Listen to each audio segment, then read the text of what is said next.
সব লুচি ভেজে রেখেছি, একটা একটা করে এখানে ভেজে নেবো। আর করেছি আলু পেঁয়াজের চচ্চড়ি। আলু পেঁয়াজের চচ্চড়ি দিয়ে লুচি খাইয়ে দিলে ওরা এখন খানিকক্ষণ চুপচাপ থাকবে। আর আজকে দুপুরবেলাটা খুবই সিম্পল রাখবো, যেহেতু রাত্রিবেলা আমাদের নিমন্ত্রণ। চলো লুচিগুলো একে একে মুখোলা ফুলেছে, সব লুচিগুলো একসঙ্গে উঠে যাচ্ছে। তো এটা নিজে থেকেই উঠে গেল। এই যে সব ভাজা হয়ে গেছে। আসলে আজকে যার বিয়ে নিমন্ত্রণ আমাদের রাত্রিবেলা, তাদের অবস্থা খুব একটা ভালো। বাবা নেই, মা ছোটখাটো কাজকর্ম করে লালন পালন করে, করেছে, এতদিন বড় করেছে। এই বাবার চাকরি ক্লাস খুব ভালো করে সেই হিসাবে চাকরিটা করেছে। তো আমরা বাড়িই করেছিলাম যে এত লোক নিমন্ত্রণ করতে হবে না, খুবই খারাপ কন্ডিশন, ফিনান্সিয়াল কন্ডিশন। কাকিমা শুনলোই না, মানে কাকিমা বলছে আমারও তো ইচ্ছে করে পাড়ার প্রত্যেকটা নিমন্ত্রণ বাড়ি আমি যাই, আমার নিজের একটাই তার বিয়েতে অন্তত কিছু লোককে নিমন্ত্রণ করি, সেটা তার বলতে পারবো না খালি হাতে যে আর আমার মেয়ে আমাকে আশীর্বাদ করে যাবে। আমাকে বলতে পারতে, হ্যাঁ, কিংবা দীপকে ওর বাবাকে বলতে পারতে, আমরা যে কোনো একজন গিয়ে অ্যাটেন্ড করতাম। বলছে তোমার ছেলেদের না বলে তোমাকে বললে তুমি কি আর যেতে? নিশ্চয়ই যেতে না। হ্যাঁ, আমি ঠিক বুঝে সুঝেই বলেছি, জানি তোমাদের অন্যদের মতো অত বিশাল খাওয়া দাওয়া এসব ব্যবস্থা আমি করতে পারবো না, কিন্তু যেটুকু পারবো সেটুকু চেষ্টা করবো। খুবই খুবই ফিনান্সিয়াল কন্ডিশন উইক, আর এইসব জায়গায় নিমন্ত্রণ পেলে আমি যাবই ফর শিওর। কারণ অনেক আশা নিয়ে একটা মানুষ নিজের মেয়ের বিয়ের জোগাড়টা করে। আমি জানি, আমি তো মেয়ে, আর আমার বাবাকে তো আমি দেখেছি, অনেক মানে কষ্ট থাকে বুকের মধ্যে। যাই হোক, অনেক দূরে মেয়েটার বিয়ে হচ্ছে। পিকনিকে তোমরা দেখেছো, ওর জন্য আমরা ব্যাগ কিনেছিলাম। তো আশা করছি ভবিষ্যৎ জীবনটা অনেক ভালো কাটবে, সুখে কাটবে। দেখা যাক আজকের বিয়ে বাড়ির অনুষ্ঠানটা কেমন হয়। রাত্রি 2টোয় লগ্ন, তো বিয়েও দেখা অবধি আমরা থাকবো না, কিন্তু পাড়া সকলেই যারা যারা প্রত্যেকের বাড়িতে একজন দুজন করে কাকিমা বলেছেন, প্রত্যেকে অ্যাটেন্ড করবো, প্রত্যেকে। এই ছুরি দিয়ে শাক এত সুন্দর কাটা হয় কি বলবো। শাক কেটেছি দেখো, একদম ফাইনলি চপ হয়। তারপরে একটু ভালো করে ধুয়ে নিয়ে রান্না করে ফেলছি। আজকে এমনি আমার রান্নার খুব একটা দরকার ছিল না, কিন্তু আজকে না রান্না করলে না কাজের গড়বড় হয়ে যাবে। আজকে হচ্ছে বৃহস্পতিবার, বৃহস্পতি শুক্র পরপর 2টো দিন নিমন্ত্রণ, আর রান্নাবান্না একটু বেশি করে করে রাখলে শনিবার অবধি এটা ভালো মতো হয়ে যাবে। সমস্ত সবজি আমার শনিবারের মধ্যে শেষ করার কথা, সেটা আমি শেষ করে দেব, কিছু বাঁচিয়ে রাখবো না। আজকে একটু জোর তারসে রান্নাবান্না করে রাখবো, কারণ শুক্রবারটা আমাদের অ্যাজ ইট ইজ আমাদের বাড়িতে খাওয়া দাওয়ার ব্যাপারই নেই। হ্যাঁ, শনিবারটা সুতরাং হয়ে যাবে, রবিবারটাও টেনে যাবে, কিন্তু রবিবারে আমার বাজারটা করিয়ে রাখতে হবে, কারণ নইলে সোমবার থেকে ব্যাপারটা খুব ডিফিকাল্ট হয়ে যায়। 10 তারিখে হচ্ছে সৌম্যর বায়োলজি ভাইভা আর প্র্যাকটিক্যাল, সুতরাং 10 তারিখে আমি একদমই টাইম পাবো না। তবে এটা ভালো, আবার দুজনের পরীক্ষা এক ডেটে পড়েনি। 11 তারিখে আবার সৌর্যের পরীক্ষা, 11 তারিখে ম্যাথ এক্সাম রয়েছে, আর 6 তারিখে রয়েছে 11 তারিখে ম্যাথ না 6 তারিখে হচ্ছে ইংলিশ পরীক্ষা, 9 তারিখে হচ্ছে ওর ম্যাথ পরীক্ষা, আর 11 তারিখে হচ্ছে বাংলা পরীক্ষা লাস্ট। তাহলেই সৌর্যের শেষ। এখন সৌর্য আবার বায়না করছে আমি পরীক্ষার পর পিতি বাড়ি বাবি বাড়ি যাবো। ও তো জানে না যে আমরা এখন কোথাও যাবো না, ওর ইচ্ছে। কিন্তু ওখানে গেলেও আমাকে ছাড়া কিন্তু ও বেশি দিন থাকবেও না। হ্যাঁ, দিদি জামাইবাবুর খুব ইচ্ছে ওকে নিয়ে গিয়ে রাখে, এসা সমস্যা তো কিছু নেই। ওইটাই দেখি, যদি যায় পরে বাসো ব্যাটার গুছিয়ে ওকে পাঠিয়ে দেবো। 11 তারিখে যদি পাঠিয়েও দিই, মোটামুটি একটা সপ্তাহ ও থেকে আসতে পারবে। কখন করেছি 1 কাপ চা, খাওয়ার কথা মনে ঠান্ডা হয়ে গেল। ও না, ঠান্ডা হয়নি, আমার খাওয়ার মতো হয়েছে। আসল ব্যাপারটা হচ্ছে কি বলুন তো, আমরা সবাই মুখে বলি, কিন্তু আমরা না সময়কে সময় দিই না। কেন বলছি কথাটা সেটা আপনাদের বলি। কালকে একটা সমস্যা হয়েছে, সেটা আপনাদের আমি ব্লগে বলেছি, হয়তো পুরোটা রিভিল করিনি, কিন্তু একটা সমস্যা হয়েছে। সেটা হচ্ছে পারিপার্শ্বিক ভার্সেস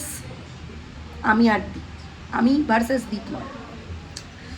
তো কিছু কিছু সময় দেখবেন এমন একটা পরিস্থিতি তৈরি হয়, যে সময় ইমিডিয়েট কোনো অ্যাকশান নিতে নেই। ওই সময় না একটু সময়কে সময় দিতে হয়, একটু ধৈর্য ধরে অপেক্ষা করতে হয় যে ঘটনার গতি প্রকৃতি কোন দিকে যাচ্ছে, এবং সেটা দেখতে হয়।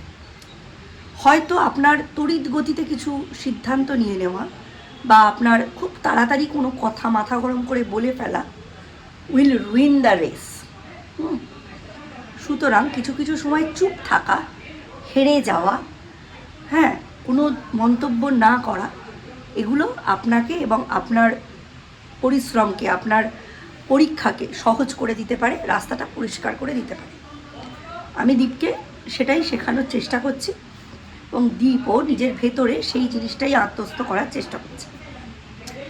দীপের বন্ধুবান্ধব মহলের মধ্যে দু একজনের সাথে ওর একটু মতান্তর হয়েছে, এই বয়সে এটাই খুব স্বাভাবিক। কিন্তু সমস্যাটা হয়েছে তাদের বাবা মারা সেই ব্যাপারটার মধ্যে ঢুকে গেছে। আমি মনে করি আমরা যদি 40+রা আমাদের ম্যাচিওর দৃষ্টিভঙ্গি দিয়ে সব কিছুর মধ্যে ঢুকে গিয়ে আমাদের এক্সপিরিয়েন্সকে কাজে লাগিয়ে যদি তাদের মধ্যে মিটমাট, বিচ্ছেদ বা বন্ধুত্ব করে দিতে চাই, তাহলে আমরাই জিনিসটাকে ওদের শিখতে দিচ্ছি না। ওদের নিজেদের জীবন, ডিসিশান ওদের নিজেদের হওয়া উচিত।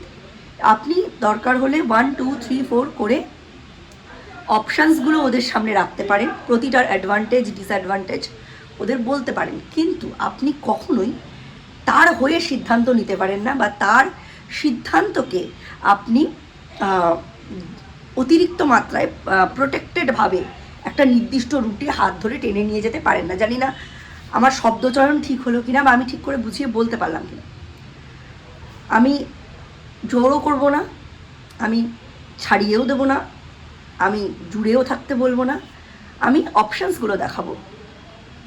এবার সিদ্ধান্ত তোমার, তুমি কি করবে কি করবে না। আমি তোমার উচিত অনুচিতটা বড়জোর বলে দিতে পারি, এই হচ্ছে ব্যাপার। তো ও ওর মতো করে চেষ্টা করছে, আমিও আমার মতো করে চেষ্টা করছি। সেটাই যখন খুলে বলার সময় হবে অবশ্যই আপনাদের বলবো। আপাতত ঝকঝকে রোদ্দুরে সর পড়া চা, চা পুড়েই গেল একটু।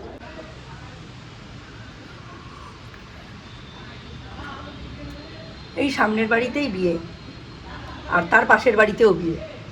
আমাদের নেমন্তন্ন এখন পরপর 2 দিন, আজকে রাত্রির থেকে কালকে রাত্রির অবধি। পেটের ওপর কি যুদ্ধ চলবে। আসুন দেখাই আপনাদের, ওই দেখুন প্যান্ডেল হয়েছে। এই বাড়িতে আমাদের কালকে নিমন্ত্রণ, মানে শুক্রবারে, একদম ব্রেকফাস্ট থেকে ডিনার অবধি, প্লাস আবার কন্যাযাত্রীতেও। আমি বলেছি আমি যাবো না, আমাকে যেতে বলেছি। আমি বলেছি আমি যাবো না, মিস্টার বিশ্বাসকে পাঠাবো। মিস্টার বিশ্বাস বলছে তুমি যাও। আমার না এখন আর বাবুর মতো হয়ে যাচ্ছি। আমি বাবুকে কিন্তু কোনো দিন জোর করিনি। বাবু যেমন বাইরে খুব একটা যেতে আসতে চাইতেন না, আস্তে আস্তে আমি বাবুর মতো হয়ে যাচ্ছি। বাবুর এজে না পৌঁছেই বাবুর মতো হয়ে যাচ্ছি। কোথাও যেতে আসতে ভালো লাগে না। মনে হয় 6 নম্বর বাজার ভালো ঘোরার জায়গা। খাও দাও মজা করো, ঘুরতে গিয়ে কী হবে। বাবা কাকিমাকে দারুণ লাগছে। এই কাকিমারই মেয়ের বিয়ে আজকে, এনাদের বাড়িতেই আমাদের আজকে রাত্রিবেলা নিমন্ত্রণ। এই মিলি ভবন ভাড়া করেছেন, ওইখানেই যাচ্ছেন।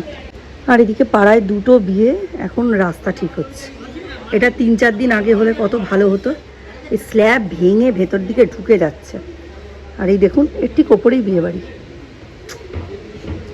এটা বেশ 2-3 দিন আগের রবিবার যদি ঠিক হতো, এটা রিপেয়ারের সময় পেত। এখন লোকজন যাতায়াত এই সমস্ত হবে, তো এইটা না ঠিকভাবে থাকবে না, এটা নষ্ট হয়ে যাবে, ভেঙেই যাবে আবার। যেমন এই রাস্তাটার অবস্থা, তেমনি এই রাস্তা দিয়ে গিয়ে বাঁদিকে একটা গলি ঢুকেছে ন্যাশনাল পার্কের দিকে, সে তার অবস্থা। আর আমার মতো মোটা মানুষের তো যেতেই ভয় লাগে। মনে হয় আমি পেরিয়ে যাওয়ার পরেই যদি একটা রাস্তা দিয়ে লোক যায়, সে বলবে তুই রাস্তাটা ভেঙে দিয়ে গেলি। বিচ্ছির অবস্থা, পা দিলে এরকম টলবল টলবল করে। আমি পা ঢুকে যেতে পারে, তাতে বড় যেন আমার পায়ের একটুখানি কেটে যেতে পারে বা ভেঙে যেতে পারে, সেটা কথা না। লোকজন যদি রাস্তায় বলে তুই হেঁটে গেলি আর রাস্তাটা এরকম হয়ে গেল, কি অপমানজনক ব্যাপার বলুন তো। সৌর্যের ব্যাগটা আর ঢুকাইনি, এইখানেই রেখে দিয়েছি। এই ব্যাগটা 11 তারিখে কাউকে দিয়ে দেবো। এই ব্যাগ আর রাখবো না, 2 বছর নিয়েছে, আর নিতে দেবো না আমার ছেলেকে। আমরা ছোটোবেলায় মানে বছরের পর বছর, দিনের পর দিন একই ব্যাগ ইউজ করতাম। ব্যাগ যে নতুন হয় তাও জানতাম না, ব্যাগ যে বাবা মারা 10 বার কিনে দেয় তাও জানতাম না। বাবা একটা 10 টাকার খাতা কিনেছিলাম বলে বাবার কাছে যা, মানে বাবা তো কিনে দিল, কিছু বললো না। বাবা মাকে খালি বললো দেখো যেন পাতা না ছিঁড়ে। প্রতিদিন 10 বার করে, মা পাতা ছিঁড়ছিস না তো, পেছনের পেজটা নষ্ট করিস নি তো, ফুল ফল নাম দেশ খেলিস নি তো। আমরা তখন খেলতাম না স্কুলে। এই কত 10 টাকার খাতা, আর এখন 80 টাকার খাতাতেও ছেলে মেয়েদের 80 বার 10 বার বলা যাবে না। এই একটা নতুন ব্যাগ কিনে দেবো। এই ব্যাগটা মানে মাদার্স ল্যাপে 1 বছর মানে ইউজ করলো, নার্সারি ব্যাগ, মাদার্স ল্যাপেও নার্সারি, সেন্ট লুকেও নার্সারি, 2 বছর নার্সারি পড়লো, ইউজ করলো। এবার একটা নতুন ব্যাগ কিনে দিতেই হবে। আর অ্যাডমিট কার্ডটা না খুলে গেছে। এই ক্লিয়ার শিটটা উচ্চ মাধ্যমিকের জন্য পার্টি অফিস থেকে দেওয়া হয়েছে। এই যে দেখুন আঠাটা খুলে গেছে, এটা লাগিয়ে দিতে হবে। এখনও 3টে পরীক্ষা বাকি। আজকে আমাদের হিলি ভবনের নিমন্ত্রণ। এই যে তনুশ্রীর বিয়ের গেট, শুনতে পাচ্ছেন হলুদ হওয়ার শব্দ? গায়ে হলুদ হচ্ছে মনে হয়, কিন্তু এত লেট করে, এখন 1টা বাজে। এইসব জামা কাপড়গুলো একটু করে ওই উলেন্স কাছে ওইটা দিয়ে ভালো করে ধুয়ে কেচে শুকোতে দিয়ে দিয়েছি, সব শুকিয়ে গেছে। আজকে রোদের খুব তাপ। এরপর মিস্টার বিশ্বাসের পাঞ্জাবিটা কাচা হয়েছে, এটা দিয়ে দেবো, ওটা আরও তাড়াতাড়ি শুকিয়ে যাবে, সিনথেটিক টাইপের তো। সরস্বতী দিয়ে এই সুযোগটা ছক্কা হাঁকিয়ে নিল, জানে আজকাল 2 দিনই আমার নিমন্ত্রণ বাড়ি, বেশি বাসন হবে না, আজকে আর আসেনি। মানুষের এখন সমস্ত টেস্ট চেঞ্জ হয়ে গেছে। পাড়ায় 2-2টো বিয়ে বাড়ি, এদিকে একটা সানাইয়ের আওয়াজ নেই। আমাদের সময় তো সানাইয়ের শব্দে মনটা নিজের বিয়ের কথা মনে করিয়ে দিত যারা বিবাহিত, আর যারা কম বয়সী তারা তো এটার স্বাদই বোঝেনি। এদিকে আজকে পাড়ায় 2টো বিয়ে বাড়ি, কি জানি এখনকার বাচ্চা কাচ্চাদের কিরম চয়েস। এখন তো আর বাবা মার চয়েসে কিছু হয় না, সবই হচ্ছে বাচ্চা কাচ্চাদের চয়েস।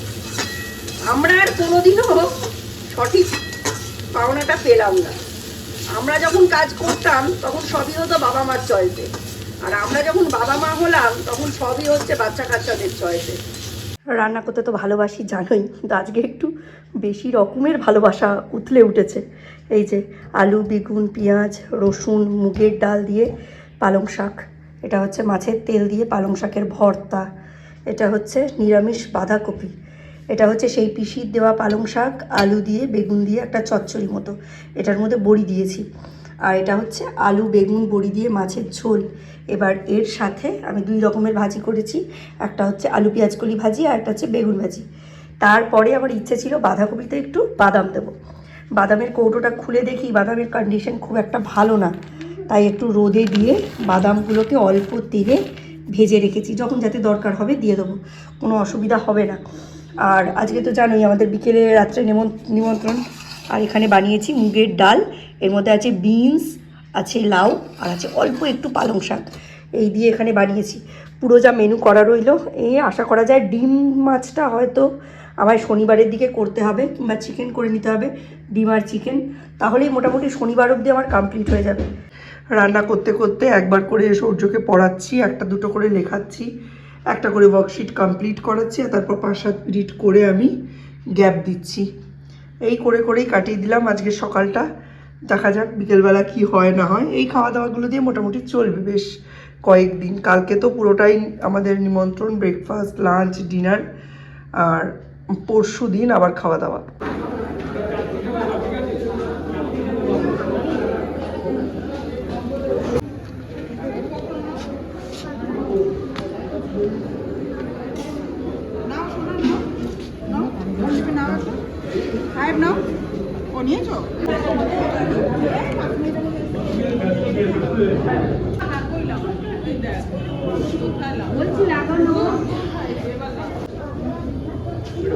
পকোড়া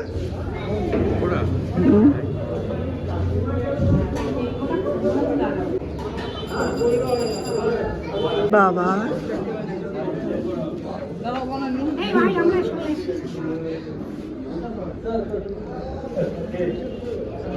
আমি যাব।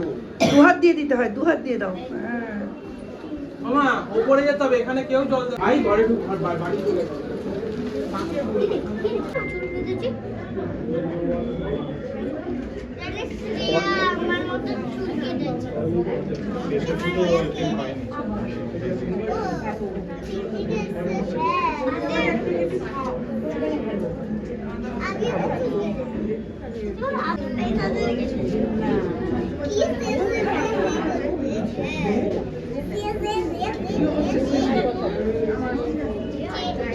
কি হয়েছে? দুই দিদি ফের আমাকে বাজে কথা বলছো। কি বলেছে? বলছে না হ্যাঁ, বাজে কথা বলছে। সব ভালো যার শেষ ভালো। গরিবের বিয়েতে হয়তো রমরমা কিছু কম হতে পারে, কিন্তু আন্তরিকতা, ভালো ব্যবহার, এইগুলো যেগুলো পাবেন না, সেগুলো বিশাল বড়লোকের বাড়িতেও মাঝে মাঝে আমরা পাই না। এই জিনিসটা মাথায় রেখেই আমরা খাওয়া দাওয়া করতে বসেছিলাম। মেনু খুব ভালো ছিল, প্রতিটা রান্না খুব ভালো হয়েছিল, এবং অত রাতে খেতে বসেও আমরা প্রত্যেকটা খাবার গরম পেয়েছি। কালকে আমাদের ফিরতে অনেক দেরি হয়ে গেছিল। বাড়িতে ফিরেছি লিটারালি 11টা, তারপর শুতে শুতে 12:30টার কাছাকাছি হয়ে গেছে। তার উপর আবার দ্বীপ বসেছে এক গাদা খাতাপত্র নিয়ে, তাই কালকে আর আমি ব্লগটা এন্ড করে উঠতে পারিনি। আর ওখানে না লাইটিংটা এমন ছিল, স্বাভাবিক ওখানে আমার পক্ষে মানে ব্লগ করাই সম্ভব ছিল না। হ্যাঁ, খুব সীমিত মানুষজন ছিল, আমরাই ছিলাম।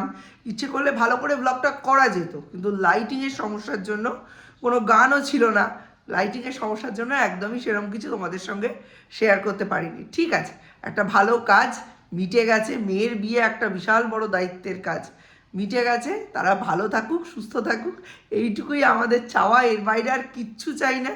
খুব সুন্দর করে অনুষ্ঠান হয়েছে, সুসম্পন্ন হয়েছে। আজকে তার বিদায়, আর আজকে পাড়ার আরও একটা মেয়ের বিয়ে। আজকে সুস্মিতার বিয়ে আমাদের পাড়ার। আর আমাদের পুরো দিনটা নিমন্ত্রণ। মিস্টার বিশেষ ছুটি নিয়ে বাড়িতে রয়েছেন লিটারালি। আমি বলেছি যে বিয়ে বৌভাত দুটোতেই তোমাকে থাকতে হবে। যদি বৌভাতেও থাকে তাহলে বৌভাতে ওই যাবে, আমি আর যাব না। আর বিয়ের দিনটা পুরো 3টে বেলা আমিই থাকবো। আমি যাব না কেন বললাম, কারণ কালকে ওইখান থেকে ফিরে এসে এই যে শুতে দেরি হয়েছে না, সৌর্য একেবারে মজা চাখিয়ে দিয়েছে আমাদের। সুতরাং আজকে উঠতে যে কী সমস্যা করেছে মানে বলার কথা না, সেই জন্য যাব না, কারণ তার পরের দিনই ওর পরীক্ষা। ঠিক আছে, চল আজকে এখনকার মতো কালকের ব্লগটা এখানে শেষ করছি। একটু পরেই নতুন একটা ব্লগ শুরু হবে, তাই ততক্ষণের জন্য tata, bye bye, have a nice day.